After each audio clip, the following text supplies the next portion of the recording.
മടുക്കുന്നത് വരെ എല്ലാവർക്കും എല്ലാറ്റിനും സമയമുണ്ടാവും. എല്ലാറ്റിനും വിളിക്കാനും മെസ്സേജ് അയക്കാനും കാണാനും എല്ലാത്തിനും സമയമുണ്ടാവും. പക്ഷെ മടുത്ത് കഴിഞ്ഞാൽ പിന്നെ 24/7 ഭയങ്കര ബിസി ആയിരിക്കും. എപ്പോൾ വിളിച്ചാലും തിരക്കായിരിക്കും. കാണാനും കഴിയില്ല, മെസ്സേജ് അയക്കാനും കഴിയില്ല, ഒന്ന് വിളിക്കാനും കഴിയില്ല. എല്ലാം കൊണ്ടും തിരക്കിലായിരിക്കും.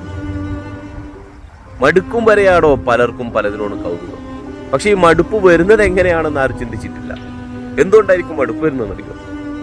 സ്നേഹം ആത്മാർത്ഥതയല്ലാത്തത് കൊണ്ടാണ്, സ്നേഹം സത്യമല്ലാത്തത് കൊണ്ടാണ് ഈ മടുപ്പ് വരുന്നത്. നമ്മുടെ ഹൃദയത്തിൽ നിന്നും വരുന്ന സ്നേഹമുണ്ടല്ലോ, മനസ്സിൽ നിന്നും വരുന്ന സ്നേഹം, അതുണ്ടെങ്കിൽ മരണം വരെ കൂടെ ഉണ്ടാകും. അതില്ലെങ്കിലുണ്ടല്ലോ, കാര്യം കഴിഞ്ഞാൽ ഗുഡ് ബൈ.